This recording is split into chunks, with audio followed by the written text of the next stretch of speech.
Welcome to hashtag 52 Boundaries. And this week we are talking about decisions and opinions and the boundaries of taking on those from other people. And I'm so delighted to have with me Athin Cassiotis, who is very well versed in these. We've had a long conversation about this before, and we share similarities, but I think there's a difference between us because I think there's a generation gap between us. So when we talked about rebelling against other people's opinions and decisions that they made about us, I said, I think I'm a little bit more of a rebel. And that was probably because at the time I was standing up for myself. I was actually supposed to comply, and people were actually shocked when I didn't. Yeah, I love that. Awesome to be here as well, Angela. Lovely to share with your audience as well. Well, welcome. And yes, so tell us, I know a little bit about your background, but when it comes to decisions or opinions of other people, we're really good at taking them on.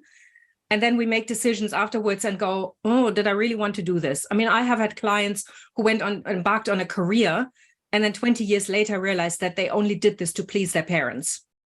Yeah, it's so interesting, isn't it? How we're indoctrinated as we're growing up, basically, right? From the school system to our parents. And I think there's an element there of ego, probably, of wanting to be, make our parents proud. And a lot of the time when you're younger, you don't really know what you want to do a lot of the time, right? When you're toward the end of school, you sort of have a bit of a, go at something. And then, or your parents are telling you, hey, be a doctor, or, do something like this because it's going to be good for you, or whatever that is, right? Depending on your cultural background. But, you pick something and then you're wanting to sort of, prove them right. And they're always looking at the standard way of doing things, like, oh, make sure you get a good job, and then you find a partner and you get married, and then you have a couple of kids and you get a house, and all that type of stuff is there. And, your frame, you've been almost brainwashed to it a way that's how it should be, and that you need to, adhere to that, to your parents' wishes. But as you start to become more conscious and realize, going, well, is that actually what I want to do? And then, that could happen for people younger, it could happen for people a lot older, and everything in between. So I think when those realizations happen, when you start to realize there is more out there, or you start to do something and you realize you're not actually enjoying it, and then you're like, okay, what else do I want to do then? And you start to explore, and that's when a really fun journey can begin from there. Yeah. So there's a really strong connection between boundaries and needs. So if I have a boundary in place that says, and this is an expression, there's the terminology is self-referenced and other referenced. So if I'm self-referenced, and that's the flexible boundaries where I embrace other perspectives, but I'm staying largely true, not largely, I stay true to my own values, versus other relatedness. That's the soft boundaries and the rigid and the spongy boundaries, where it's all about other people's perspective. So thinking about what other people want first, and then basing my reaction on that and my decisions.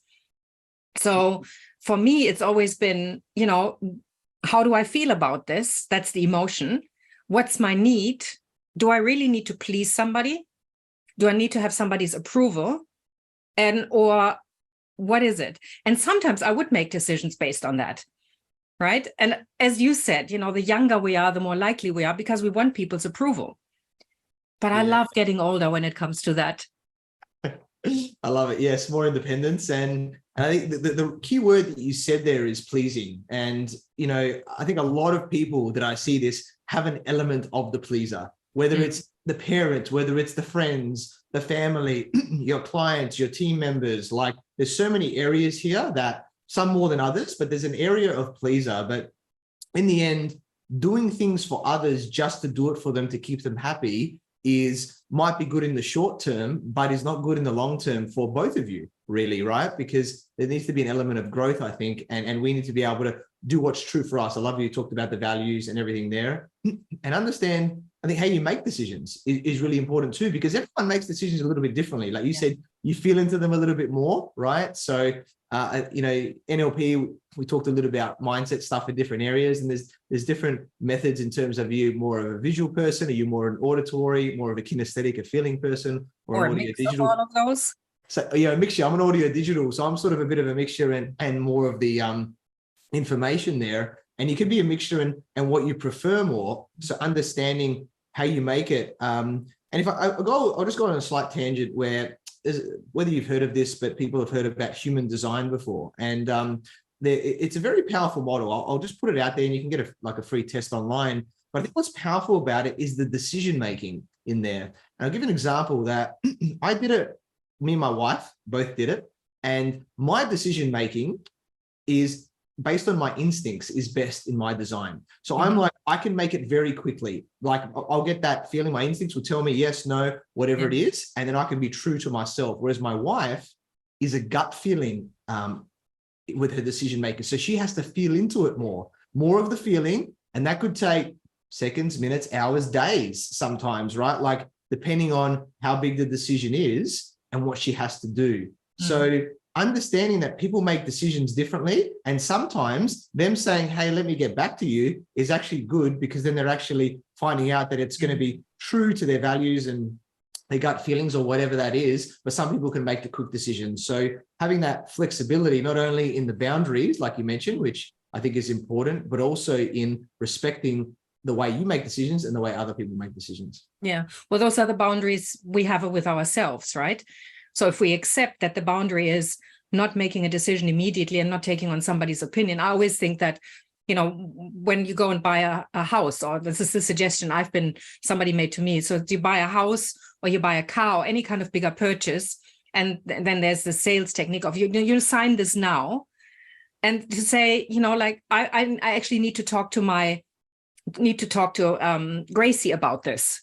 Right. And I can't make this decision without having conferred with her first. I'll get back to you is a really good technique to, instead of getting into that pressure of somebody saying, you know, we'll give you the best deal now if you don't make that decision, if you don't feel that it's right. And Gracie, in this case, is my neighbor's dog. You know, it doesn't have to be a person, but it's a good technique to say, I'm putting a boundary, a temporal boundary in place here so that I can make a better decision. And that's having the flexible boundary and sometimes the firm boundary. So, but when you have spongy boundaries, it's very likely that, you know, like, again, if your wife is really in touch with her gut, it's going to be a flexible boundary. But if somebody is not, they're going to be stuck in indecision for a very long time. And they're really in spongy. And then they change their mind a lot and they go back and forth and they go, oh, have I made the right decision? But when you really know, then you can say, I just need time. I just need to regurgitate this until I get to a sense of congruency. You know, this feels right. And then I make my choice. Yeah, I love that. So true, so powerful. And yeah, I think the flexibility, you know, is so important here with what we do, because, you know, for ourselves, understanding in those moments when it is, but it's also, you know, with other people, I think we always want to adapt. And I think having the lens of curiosity is important, right? Generally about people, that allows you to be more open, because no one's the same. We all think differently. We all have a different model of the world. So when you speak to someone, if they're not exactly the same as you, or their language patterns and that are different, is just being curious, going, okay, I wonder what Angela's about. Let me ask a few more questions. Let me see a little bit more about how she thinks about things. It's a much better conversation. And then, as you know, and even if you're wanting to make a decision, be curious, like ask more questions about things as well, right? In that moment, so you can understand more, answer those things that are, you know, deeper down that you need to answer. Sometimes they might be introspective, but a lot of the times you need, you know, more information as well in those moments. Absolutely. And on the other hand, it's really frustrating when you have somebody and you really are curious and you want to have their input, you know, saying, let's make this decision. And I really want to know what you're thinking about this. And the other person goes, oh, no, that's okay. You decide. Like my ex-husband would always do this, you know, and I would say, what would you like to have for dinner? And he'd say, oh, whatever you want, darling. And I go, no, I want to cook something that really works for both of us. And he's like, no, it's okay. So I stopped saying, what would you like? Because I said to him, look, I'm not going to ask you anymore, because you always say, whatever you want, darling. It feels a little bit like Princess Bride, you know. What's the thing in Princess Bride? As you wish, princess.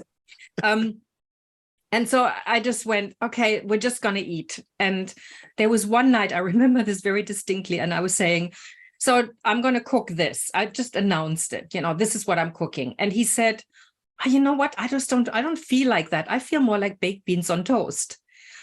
And I had a little happy dance in the kitchen, because I'm like, oh, thank God, you know, you're making a decision that works for you, because I started feeling like I was impacting him in a way that it undermined his decision making, when in fact I really wanted him to have his own opinion. And and I know he meant really well. He was empowering me. You cook, he said, you're the far better cook, that's perfectly okay. And it's like, but that's not what it's about. When it's in a partnership, you want both people to have, not equally, but taking turns, let's put it this way, like we discuss opinions, we discuss decisions. But if one person always cedes to the other, I don't know about you, but I find that gets really boring. Yeah, it's an interesting one. And the way I see relationships, and I was single for over 10 years. I had some girlfriends when I was younger, and then I went, long story short, went through a guided meditation, asked for my perfect woman, and I manifested her, created her instantly at that event, which is it's an amazing story. But what I did was I was analyzing all of my family, my friends for those 10 years, right? Because I was seeing what was the good parts of relationships, all the things that I didn't really want, right? And doing the opposite of that. But I think what's really important with relationships and with boundaries, and whether that's with your partner especially, but even with other relationships, family, friends, colleagues, etc., is setting up them right from the start. It's about boundaries, right? Like, what is the expectation on both sides here of this? Because if you do something for a while, for years or whatever, and you try and change it at a later time, is it a lot more challenging, especially when it's a partner relationship. And a couple of examples I said to my wife was, obviously having a lot of communication was very important. I go, we need to talk about things a lot. None of this hinting, all of that type of stuff. I said, we need to have our own time as well. I said, I need to have boy time with my mates. You need to have girl time with your friends. We're not always going to be together, and that's fine. We trust each other completely, right? To do what we need to do so that we're not dependent on each other, because some people are very extremely dependent. If they don't have the person there, they feel lost or whatever. So we have that independence in what we do, but we also obviously come together a lot and do what we need to do and enjoy ourselves together, whether it's just us or with other people. So I think being really intentional about that. And if you're meeting friends or other people out there, like, what do you expect? And if someone's testing some things at the start of that relationship, going, hey, wait a minute, this is testing my boundaries. Just listen, I'm not going to just you call me and I come to your house all the time, all the time like that. It's like, this needs to be a two-way street. There's so many different ways you can think about this, but I think it's really important you set it up, because changing it later is very challenging. The problem is people don't want to talk about this in the beginning because they're wearing rose-colored glasses, they're in love. And so then it's this, I don't want to make a mountain out of a molehill, so I better not talk about it. But then once the boundaries are down and the person says, you don't make the decisions anymore, the person just assumes, again, the cooking. I didn't assume, but I just didn't want to ask anymore. When you've asked 100 times and you get the same answer every time, it gets, that's what I mean by boring. And so the ability to actually say, I would like to set up a system where we make sure that we decide on things together. We did some things really well. Like, for example, we had a certain amount that we set, that underneath that amount, we would be able to purchase this without consulting. But when it was above that amount, it was just a phone call to the other and saying, hey, I want to buy this. Are you okay with that? So that was, and if the other person said, you sure that that's a thing we really, really need right now? Is that a decision you want to make? Then we would think about it and then we would defer for 24 hours. But it's that sense of, and that goes in at work, at home, with everybody.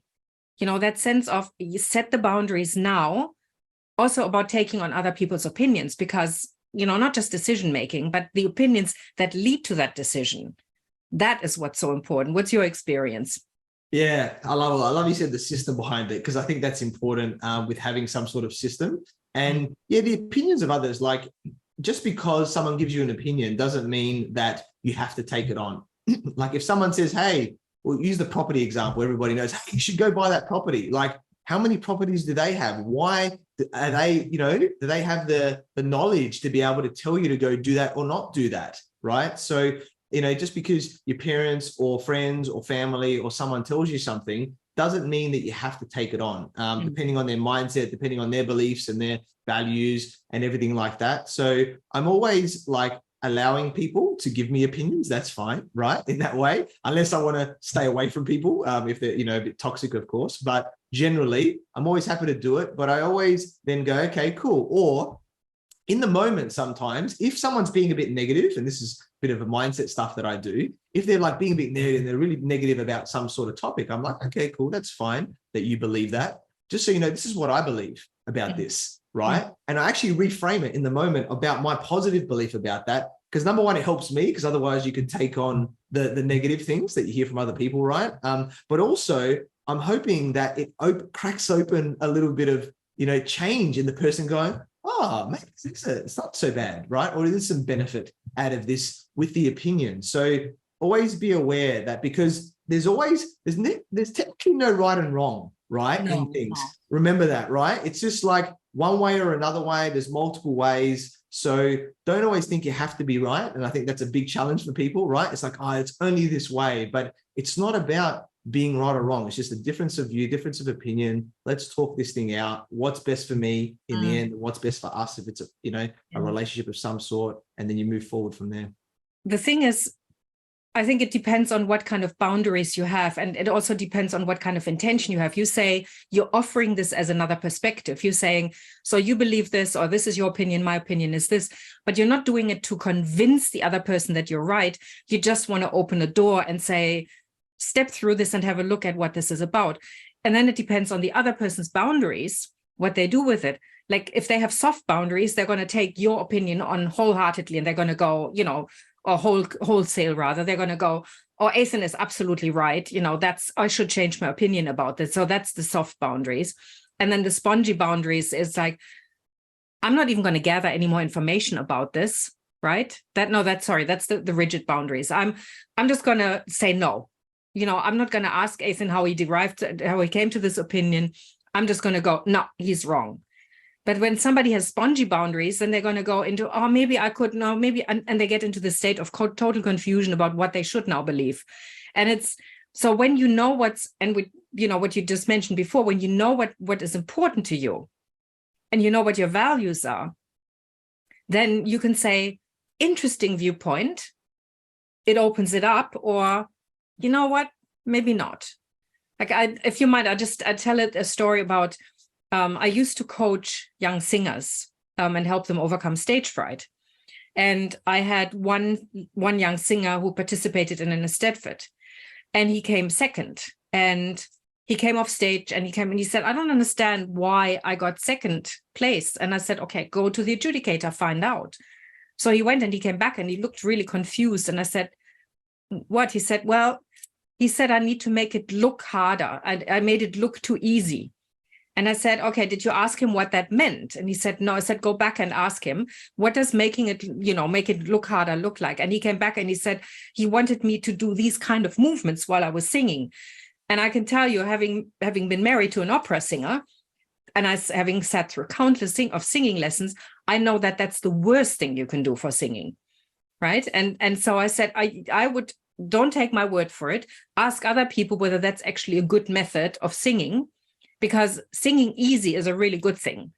And he came back and, after a couple of weeks, and he said, I've talked to other people and they say, nah, really bad method. And he said, I'm okay with winning second place, because if that's what it takes to get first place, I'm not going to ruin my voice.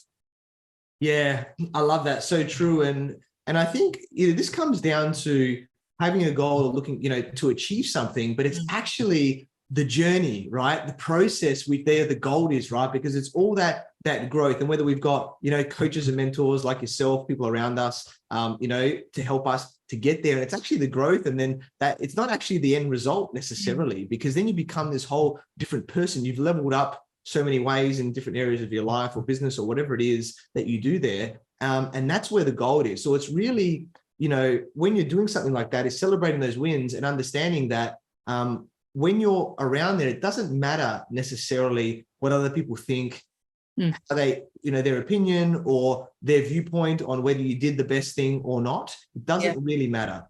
What matters is yourself, right? Yeah. How do you feel after you've gone on this journey? And there can be a lot of failures along the line, but then go, you know what? I'm true to myself, true to my values, true to my boundaries, true to my my thoughts, my opinions, my feelings, my decisions and commitments to then move you forward to where you want to go. Because especially if you're going against the grain, right? Like, where people that go against the grain, everyone, my parents, everybody's saying, oh, you can't do that, do this and everything like that. You just got to be like, that's fine, that's your opinion, but I'm doing this, right? This is what feels right to me. And whether that's, not having a job and doing a business, or whether that's doing something that's very left field in your life, whatever that is, that people think might be a bit crazy. I want to go climb this mountain. Go, oh, that's crazy. Why would you do that? Well, I'm going to do it, right? Because that's what I feel like doing, and I'll train for it and everything like that. So I think it's being really true to yourself there in whatever you do, and not allowing people to bring you down,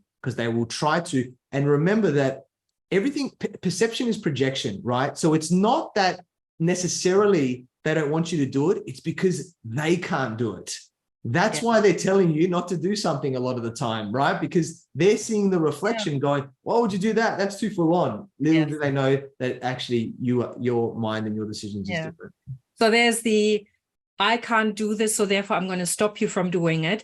And then there's also the, it's going to reflect badly on me if you do this, so I would prefer if you didn't do that.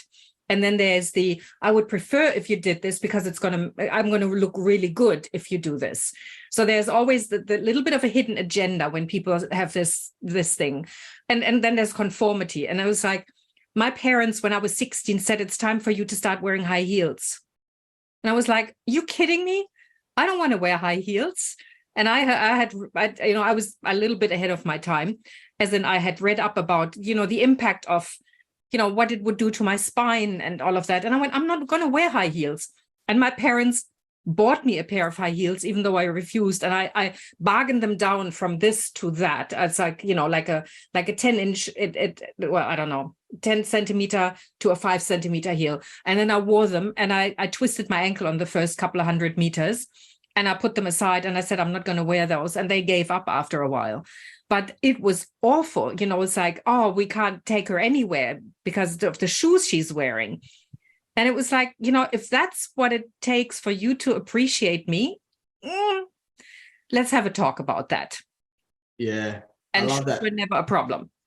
Yeah, that's so powerful. And I love those different areas that you were talking about, the different, opinions and the agendas and things like that when people talk to you, and how it could work. And I guess just a little bit of inkling into my mindset, with a little bit of a story about, my dad was very hard on me, right? And I played a lot of sport, and sport, I won a lot of championships in soccer and tennis and things like that. And the old school way of coaching is like, tell you you're really bad and you got to keep getting better and stuff like that. So I've had this element here, and they try and pick you up, but there's that negative. And my dad was always quite negative on me, on what he did. So when I dropped out of high school, in my final year, because it was challenging for me to study, I used to do whole semester assignments in one night. I just didn't like studying. And towards the end there, and he just said, you'll never be able to study, Athin, right? So there's a limiting thing that he's telling me. And my teachers said, you'll never be successful, right? Because I dropped out. And then what are they trying to do? Scare me. Now, some people could just like wither into a hole and not do too much, potentially for the rest of their life. But to me,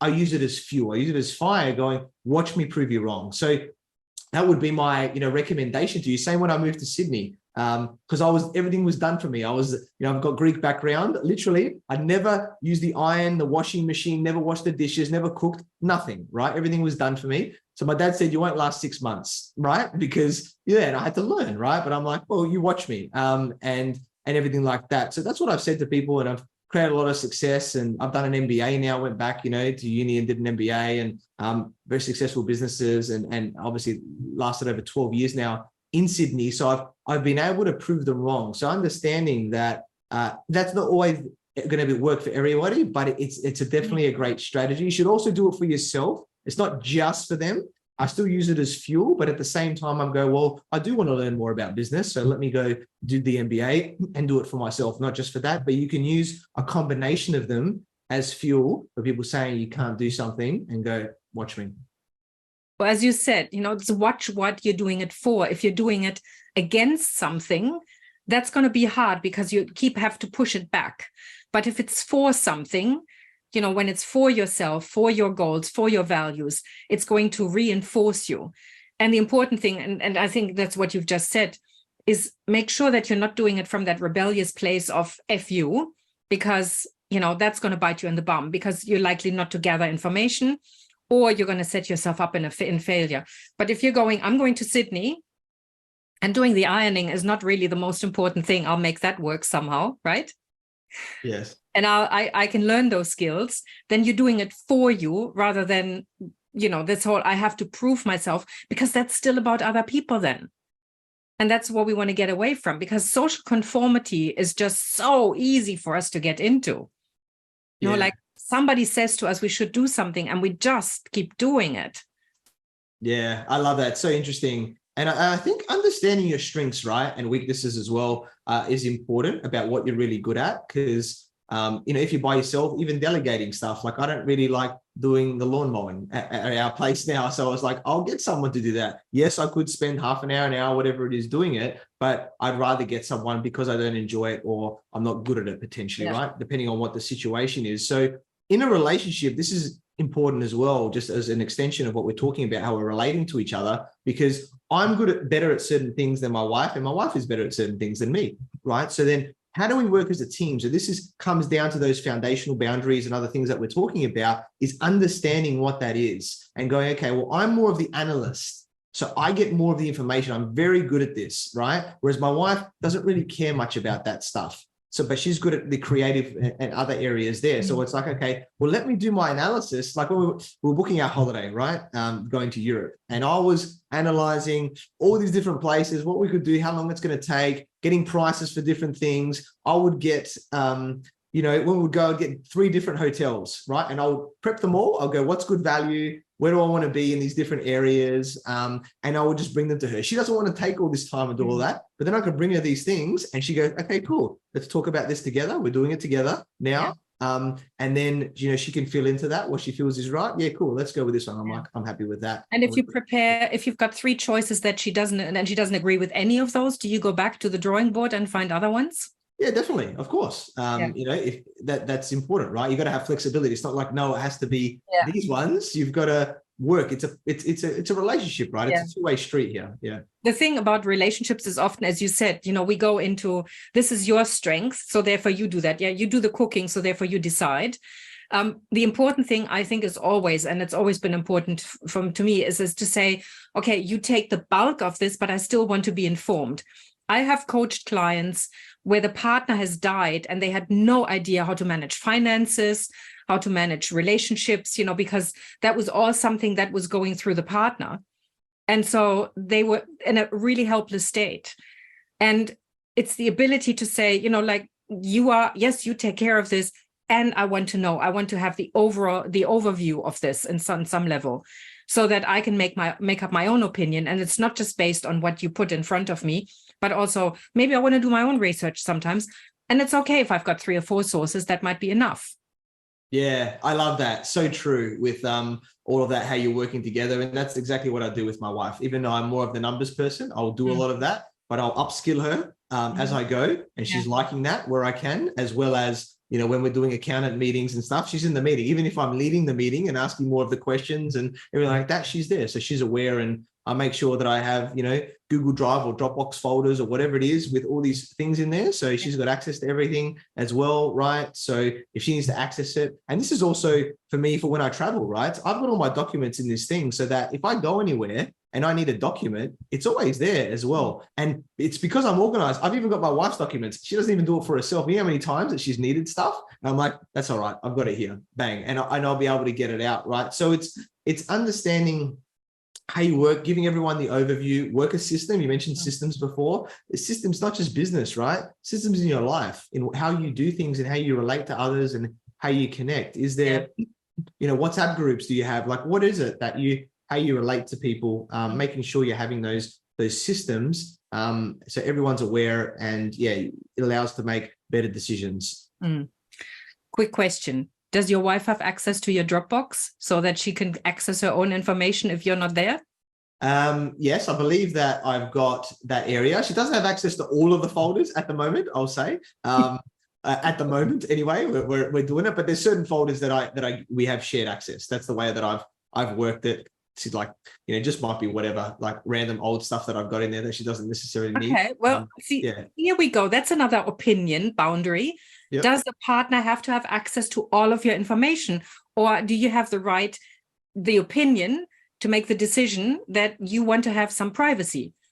As far as I'm concerned, I think that's perfectly okay. Yeah, I think so as well. I think you don't necessarily have to have every single file, right? Because especially stuff that you met, like I've got, photos or things that I did in holidays beforehand and whatever else like that, that's not necessarily linked, right, to this partner. Or maybe there's, family documents about my parents that my partner doesn't necessarily need to know about. Or maybe there's, other things. Maybe I'm just, looking at getting a tattoo or something, and I've got all these pictures everywhere about what I'm doing. Do they really need to look at all that stuff that I'm looking at to get this? Maybe the end result they do, right? But, like it could be anything that they don't need to know. But the important things, whether it's memories together, whether it's, important documents in life, in business and things like that, then definitely I think that's important to, have both of that access, whether, it doesn't matter who necessarily, whose folder it's in, but we both have access to those things. And it's like us, even with business, right? Like I've got, 3 companies. She has 1 company. She's got her own company, right? I made sure of that. She's got her independence. Yes, I help her in that. Yes, she helps me in mine. She helps me with my branding and marketing. I help her with numbers and some strategy and some other things, but we still got our own companies. Yes, they're all linked to the same structure and everything like that. So we're all working in the same direction together, but we have our independence as well, which I think is important. And that comes down to that boy time, girl time, like I mentioned with friends. It's the same thing, right? In different areas. Make sure you have independence, but you're also aligned in what you're doing. Yeah, absolutely. The thing that I'm hearing is, it's like I might draw up different boundaries because I have different needs in my relationship. That's the same that goes for work. We haven't even talked about work yet. But what I hope is that everybody who's listening to this thinks about, where do you set your boundaries around other people's opinions and the decisions that you make around your self-care, your relationships, your privacy, all of that. And it's so individual. You can't say to a couple, these are the rules for coupledom. You need to follow these rules. You share this information, you don't. It's a discussion, it's a negotiation. It's the same as at work, like how much time do you give people at work? How much overtime do you give? Because they tell you, it's really important for your job. How much do you say, okay, I'm going to roll over and I'm going to work until 10 o'clock every night? Or how much time do you say, how many times do you say, what, going to my child's event or spending time with my partner is equally important. And yes, you may have an opinion about my career worthiness, but, but it's all individual. Yeah. There is no rule.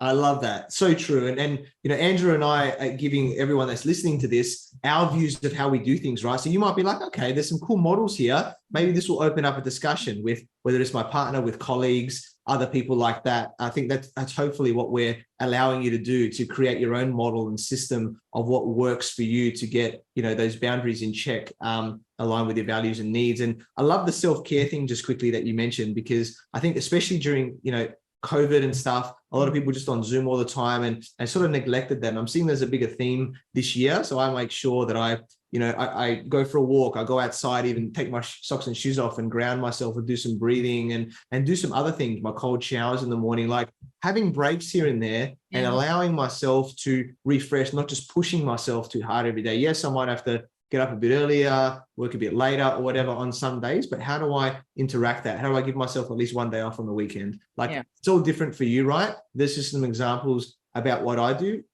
Make sure that your body and mind are in tune, because that will then allow you to provide more energy out there, whether personal life or business life. Absolutely. Well, let me put it this way. You just touched very lightly on social media, which is a whole different topic of opinions of other people. And where do you set the boundaries there? How much do you share and all of that? That's going to be another discussion.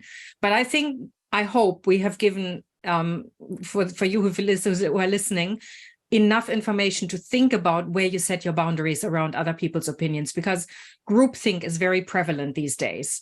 There's a lot of pressure about conformity And on the other hand, there's so much rebellion. We're polarizing, you've got the vegans on one hand and the carnivores, that only eat meat on the other.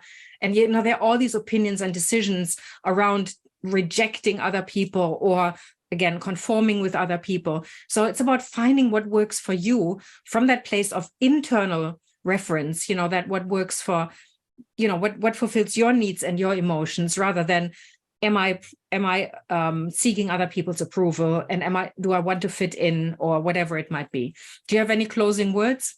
Yes, great points. I love all that. And my final closing words and points would be that it's all about, there's judgment, right? So there's always going to be judgment out there. And I don't judge people to make sure that, I'm not putting that out there. But people are always going to, like, a lot of people out there will judge us, right? And whether we do really good, whether we do really bad, whether we do nothing and just sit there, we get judged, right? So we may as well not care about what people think, right? Yes, we are open to their opinions and things like that, but realistically, we do what we want to do, right? It's what our values, our needs, our decisions, what we feel, instincts, whatever is the right thing to do. So don't care, in whether that's in person or other areas of the way that people are judging us or perceived judging us. Just be true to yourself, and people will just fall away that are not meant to be with you, and you will attract other people, right, on your journey in there. And I think if you have that frame, you'll have an extremely aligned life, that you're really having a lot of fulfillment and freedom in your life as well.